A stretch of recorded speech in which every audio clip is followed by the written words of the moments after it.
Good morning students. हमारा ये chapter number 9 चल रहा था। हमने ये रूल सीखा था, अगर इक्वल टू में ई रेज टू पावर यानी एक्सपोनेंशियल का कोई भी फंक्शन दे रखा हो तो हमें उसका पर्टिकुलर इंटीग्रल कैसे फाइंड आउट करना है। अब हम सीख रहे हैं कि अगर इक्वल टू में ई रेज टू पावर यानी एक्सपोनेंशियल फंक्शन की जगह हमें कोई ट्रिग्नोमेट्रिक फंक्शन दे रखा हो जैसे साइन या कॉस, तो हमें कैसे करना है। तो जैसे हम एक क्वेश्चन उठाते हैं, D square Y by D X square plus D Y by D X plus Y is equal to sine 2x। ठीक है, तो ये लिया। सबसे पहले हम इसको, यहाँ देखो अब साइन का फंक्शन है ट्रिग्नोमेट्रिक। अब हम इसको कैसे करेंगे, पहले सिंबॉलिक फॉर्म में लिखेंगे। सबसे पहला स्टेप, सबसे पहले हम इसको क्या लिख रहे हैं, सिंबॉलिक फॉर्म में। अब सिंबॉलिक फॉर्म में लिख के नेक्स्ट क्या करना है, हमने इसकी auxiliary equation, this is the symbolic form. Symbolic form ना ऑक्सिलरी इक्वेशन। ऑक्सिलरी इक्वेशन में क्या करना है, हमने D square plus D plus 1 equal to 0 ये लिया। वाई का कोएफिशिएंट लेते हैं ना, इसको इक्वल टू 0। अब हमारा क्या करना है, हमें इसके फैक्टर, अब देखो 1 के ऐसे फैक्टर्स नहीं बनते हैं जिससे 1 ही आए। तो जब फैक्टर्स ना बने तो हमें उसको सॉल्व करने का क्या तरीका है, minus B plus minus B square minus 4ac upon 2a वाला फॉर्मूला यूज़ कर लिया। तो ये बन गया -1 प्लस माइनस -3/2 √3 आयोटा बाय 2, ये बन गया। तो अब इसको सेपरेट करके लिखते हैं। तो ये किससे कंपेयर हो रहा है, alpha plus minus iota beta से। तो अल्फा का काम कर रहा है -1/2, बीटा का काम कर रहा है √3/2। तो यहाँ पे हमारा CF कॉम्प्लीमेंट्री फंक्शन क्या बनेगा, e raise to power alpha x 1/2x C1 cos beta x, beta का काम कर रहा है √3/2 plus C2 sign beta x, ये। तो ये बन गया हमारा CF। अब CF के बाद हम फाइंड आउट करेंगे PI यानी कि पर्टिकुलर इंटीग्रल। पर्टिकुलर इंटीग्रल कैसे सॉल्व करेंगे, 1 अपॉन ये और साथ में ये लिखा हमने इक्वल वाला फंक्शन, यही रूल सिखाया था आपको। अब देखो साइन वाले क्वेश्चंस में क्या करना है, जब हमें ट्रिग्नोमेट्रिक फंक्शन साइन या फिर कॉस दे रखा होगा तो उसमें हमें किस तरह से करना है, डी स्क्वेयर को ही रिप्लेस करना है। ये रूल याद रखना, डी को नहीं कर सकते, ओनली डी स्क्वेयर को। डी स्क्वेयर को रिप्लेस करना है माइनस ए स्क्वेयर से, माइनस बाद में माइनस अलग से है और स्क्वेयर अलग से है। तो जैसे a का काम कौन करेगा, जैसे यहाँ पे साइन ax होता है तो x का जो कोएफिशिएंट है वो a, तो यहाँ पे x का कोएफिशिएंट क्या है 2। तो दैट मीन्स मुझे क्या करना है, 2 का स्क्वायर यानी -4। तो जहाँ डी स्क्वायर है वहाँ मुझे क्या पुट करना है, -4। तो अब हम रख रहे हैं यहाँ पे डी स्क्वायर की जगह -4, D as it is, 1 as it is, ये हो गया साइन 2x, ये आ गया। अब इसको और सिंप्लीफाई करते हैं, ये माइनस और ये प्लस, तो ये क्या आ गया -3, ये आ गया साइन 2x। ठीक है, अब ये नीचे आया d-3, और जबकि मैंने आपको सिखाया कि साइन कॉस में तो बस एक ही रूल है हमारे पास, डी स्क्वेयर को रिप्लेस करने का। ये तो d आ गया और वो भी 2 टर्म्स आई सब्ट्रैक्शन में d-3। तो ऐसे में क्या करना होता है, आपको इसको डिनोमिनेटर को रैशनलाइज करना है। क्या करेंगे, डिनोमिनेटर को रैशनलाइज। तो ये साइन ऑपोजिट हो जाएगा, d+3 से मल्टीप्लाई डिवाइड, और ये sine 2x as it is. Clear. अब देखो इससे बाद नेक्स्ट स्टेप क्या बन रहा है, ये ऊपर वाला d+3 एज इट इज लिखना है, नीचे क्या बन रहा है, a minus B A plus B. a minus B into A plus B क्या होता है, a square minus B square. तो a square minus B square में क्या करेंगे, d का स्क्वायर माइनस 3 का स्क्वायर साइन 2x। तो ये बन गया d+3 upon D square minus 9, और यहाँ बन गया साइन 2x। ठीक है, अब ये आ गया। अब हमारे पास ये साइन 2x की फॉर्म आ चुकी है, तो हमें पता है कि साइन को कैसे रिप्लेस करना है। एक देखो हमारे पास क्या एक्सप्रेशन आ गया, ये एक्सप्रेशन आ चुका है, d+3 divided by D square minus 9 into sine 2x, ये एक्सप्रेशन मिल गया हमें। ठीक है, अब हमारा सेम रूल कि हमें डी स्क्वायर को रिप्लेस करना है माइनस ए स्क्वायर से। a का काम कर रहा है यहाँ पे 2, तो -4, यानी जहाँ पे डी स्क्वायर है वहाँ रिप्लेस कर दो -4। तो अब हम डी स्क्वायर की जगह क्या करेंगे, -4 रिप्लेस करेंगे। ठीक है, अब देखो सिंप्लीफाई करके क्या बन गया, ये माइनस के 13, माइनस माइनस प्लस, और आंसर के आगे साइन क्या आएगा, बड़ी स्टेटमेंट का। ठीक, अब देखिए -1/13 तो साइड पे लिख दिया, ये d+3 इंटू साइन 2x। अब नेक्स्ट क्या करना है इस टाइप के क्वेश्चन में, आपने ये अंदर प्रोडक्ट करना है साइन 2x से, तो d साइन 2x बन गया ये, प्लस 3 साइन 2x बन गया ये, इस वजह से। अगर ऊपर d लिखा है ना, अगर सिंगल d ऊपर लिखा हुआ है, ये याद रखना रूल, अगर ऊपर सिंगल d लिखा है इसका मतलब डेरिवेटिव है, ठीक है। और अगर ये नीचे लिखा हुआ है 1/d, इसका मतलब क्या है, इंटीग्रेशन। अगर 1/d सिंगल, d+1 को मत लेना इंटीग्रेशन अपॉन में सिंगल d, ये इंटीग्रेशन के लिए, और ऊपर अगर d आएगा तो ये डिफरेंशिएशन के लिए। तो अब हमने क्या करेंगे, इसको साइन का डेरिवेटिव, जैसे हमने पहले किया था चैप्टर्स में, साइन का डेरिवेटिव क्या होगा, कॉस, और इस 2x एंगल का डेरिवेटिव 2 साथ में, और इसका डेरिवेटिव नहीं करना है क्योंकि d ओनली साइन 2x के साथ है, तो ये एक्सप्रेशन एज इट इज़ आएगा। अब इसको अंदर प्रोडक्ट कर देते हैं, -2/13 cos 2x plus 3/13 plus minus minus -3/13 sine 2x। ये क्या बना, ये हमने पर्टिकुलर इंटीग्रल फाइंड आउट किया। और कंप्लीट सॉल्यूशन कैसे आएगा हमारा, CF plus PI, y is equal to CF plus PI, complementary function और पर्टिकुलर इंटीग्रल को ऐड करके कंप्लीट सॉल्यूशन आएगा। तो कॉम्प्लीमेंट्री फंक्शन हमारे पास क्या था, e⁻⁻x/2 C1 cos √3/2x plus C2 sign √3/2x। हाँ ऐसे ही ये तो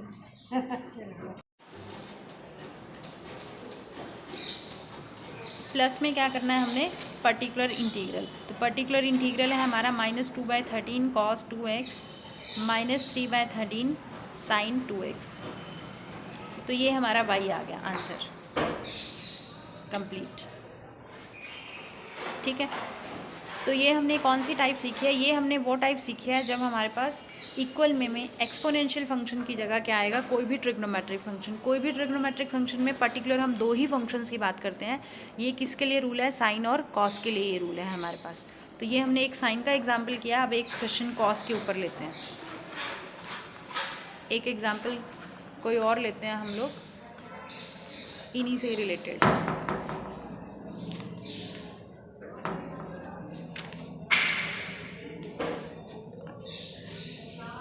जैसे देखो d³ y/dx³, ये एक एग्जांपल कंसीडर कर रहे हैं, d² y/dx² minus dy/dx minus y is equal to cos 2x, ये लिया मैंने। अब देखो सबसे पहले इसको कैसे लिखना है हमने, सबसे पहला स्टेप है इसको सिंबॉलिक फॉर्म में लिखो। सिंबॉलिक फॉर्म ये आ गई हमारे पास, d² y dy minus y cos 2x। अब इसमें से y कॉमन ले लिया हमने, y कॉमन लेने से ये बन गई हमारी, ये है सिंबॉलिक फॉर्म। अब y का कोएफिशिएंट जो लेंगे वो क्या बनेंगे हमारी, ऑक्सिलरी इक्वेशन। ऑक्सिलरी इक्वेशन बन जाएगी ये हमारे पास। अब इस ऑक्सिलरी इक्वेशन के क्या करने हैं, हमने फैक्टर्स बनाने हैं।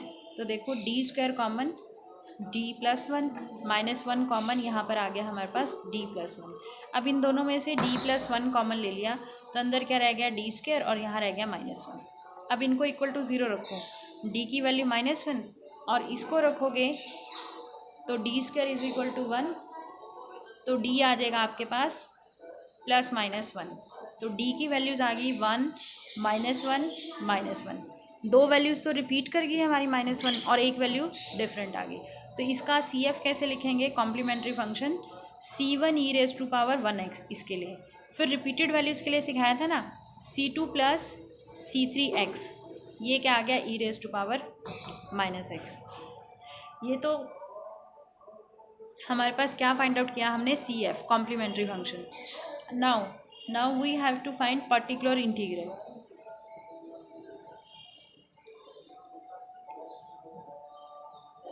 ये एक्सप्रेशन लिखा हमने किसके लिए, पर्टिकुलर इंटीग्रल के लिए।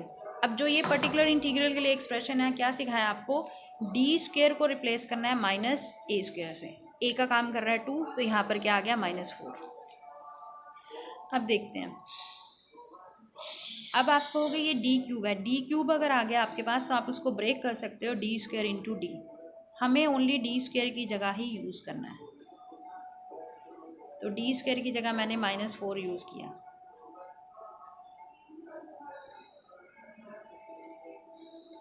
तो -4 डी वाले में अलजेब्रा में क्या होता है, डी वाला एक्सप्रेशन डी वाले एक्सप्रेशन में ही प्लस या माइनस होगा और विदाउट डी वाले में ऐड होगा। तो -4d -d -5d -4 -1 -5 ये बन गया। अब इसको सिंप्लीफाई करेंगे तो यहाँ से हमारे पास -5 कॉमन आ रहा है। देखिए नेक्स्ट स्टेप क्या बनेगा। Now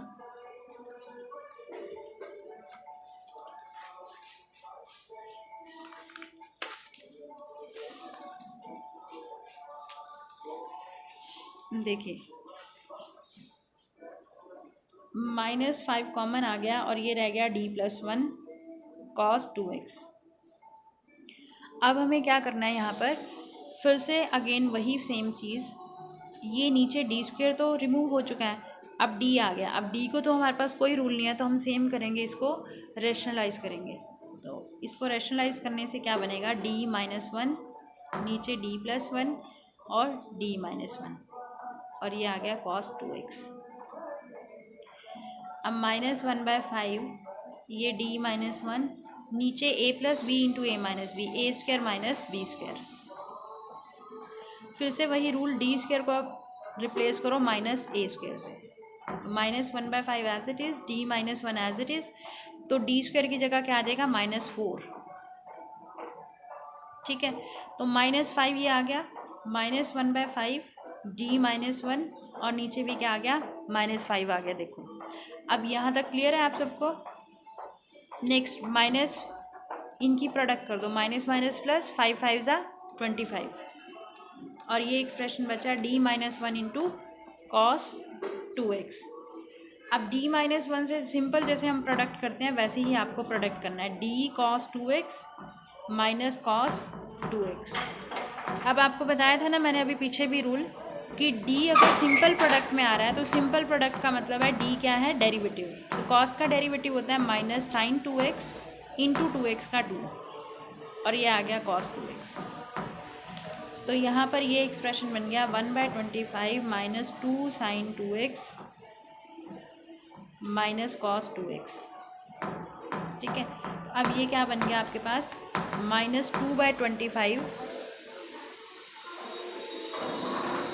sin 2x -1/25 cos 2x। तो ये तो हो गया पर्टिकुलर इंटीग्रल और ये हो गया सी एफ और पी आई को ऐड करके हमारे पास क्या आएगा, कंप्लीट सॉल्यूशन, यानी y = CF + PI। ये एक्सप्रेशन बन जाएगा। क्लियर है यहाँ तक। तो इस तरीके से हमने ये सॉल्यूशन फाइंड आउट किया। एक साइन के लिए क्वेश्चन किया, एक हमने कॉस के लिए। अब एक और क्वेश्चन लेते हैं जिसमें एक्सपोनेंशियल और ट्रिग्नोमेट्रिक दोनों होंगे फंक्शन।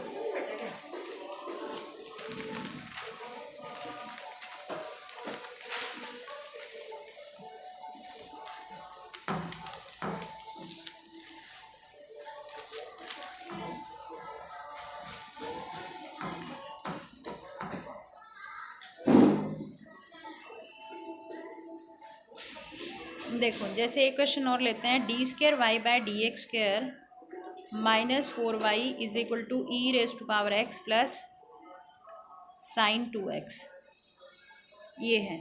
तो अब इसको कैसे करेंगे, सेम वे वही symbolic form. First of all symbolic form में लिखिए इसको।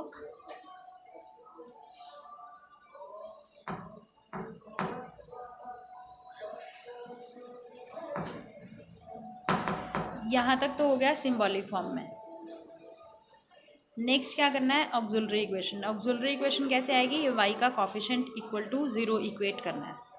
यहाँ से आप इसके फैक्टर्स बनाइए। a² - b² वाला फार्मूला भी यूज़ कर सकते हो और ऐसे भी सॉल्व कर सकते हो।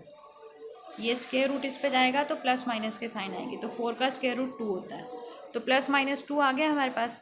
तो अब इसको क्या लिखो, CF complementary function, C1 e⁻²x + C2 e⁻²x। ये तो आ गया हमारे पास CF। अब CF के बाद क्या फाइंड आउट करना है हमने, PI यानी कि पर्टिकुलर इंटीग्रल फाइंड आउट करना है। अब देखो पर्टिकुलर इंटीग्रल में हम कैसे करेंगे सॉल्व,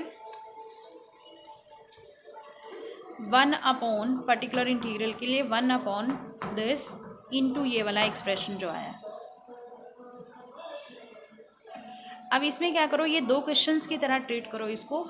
आप इस वाले पूरे बाहर वाले एक्सप्रेशन से इसको अलग से मल्टीप्लाई कर दो, इसको अलग से, तो ये बन गया 1/d² minus 4 e⁻x d² minus 4 sin 2x।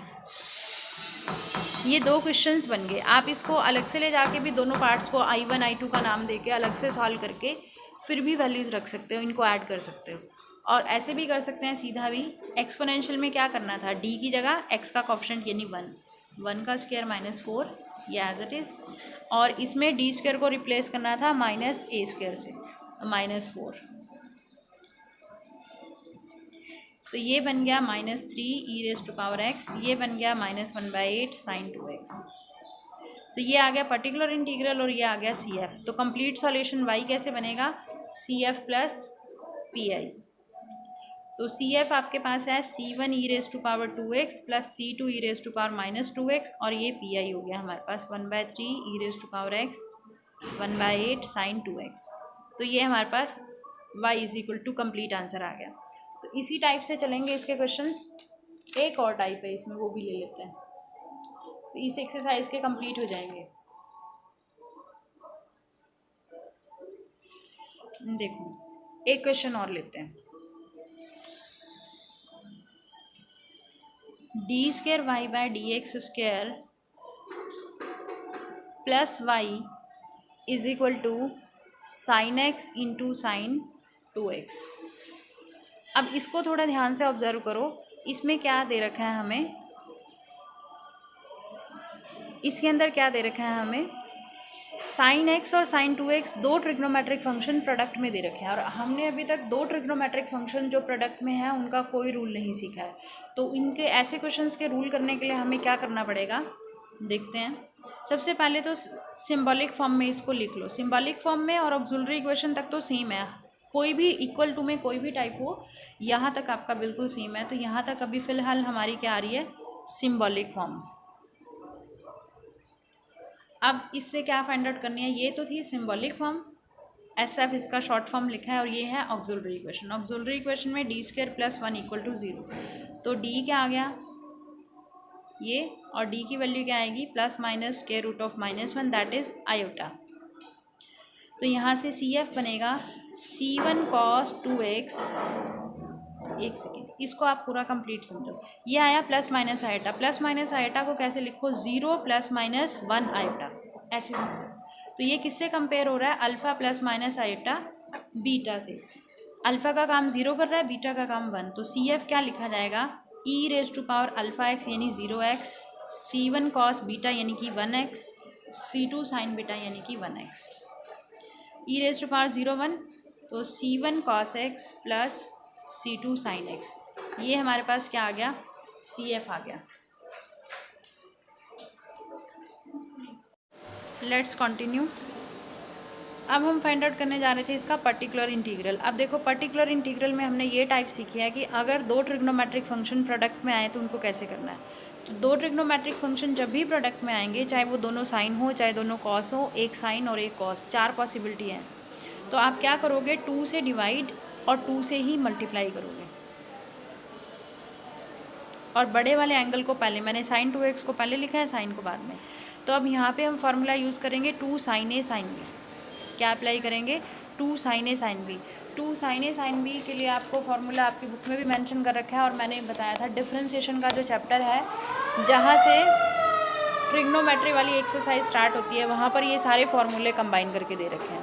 तो 2 sin a sin b का फार्मूला होता है cos a minus b minus cos a plus b। तो cos a minus b minus cos a plus b, तो उसके अकॉर्डिंग ये बन जाएगा। अब ये आपके पास क्या हो गया, ये दो क्वेश्चन में कन्वर्ट हो गया। ये 2 मैंने यहाँ लिख लिया, स्केलर को आगे पीछे लिख सकते हैं, ये हमने प्रोडक्ट कर दिया, ये कन्वर्ट हो गया आपके पास दो क्वेश्चंस। अब ये जो दो क्वेश्चन में कन्वर्ट हो गया, तो आपको सेम करना है वही मेथड कि d² को इसमें रिप्लेस करोगे -1 में, और इसमें रिप्लेस करोगे -9 से। ये दो चीज़ें रिप्लेस करनी है। क्लियर। तो ये बन जाएंगे आपके। तो इसी तरह से ये हो गया। तो ये हमारे पास ट्रिग्नोमेट्रिक फंक्शंस वाला टॉपिक कंप्लीट हो चुका है। इसके आपने क्वेश्चंस करने हैं, और जो क्वेश्चन आपसे सॉल्व नहीं होंगे वो आपने मुझे डाउट्स में सेंड करने हैं ग्रुप में, इसके डाउट सेंड कर देना। और फिर भी किसी को मान लो क्लियर नहीं होता तो जो हमारी मंडे को ऑफलाइन क्लास होगी, मंडे की ऑफलाइन क्लास में क्लियर कर लेना डाउट्स।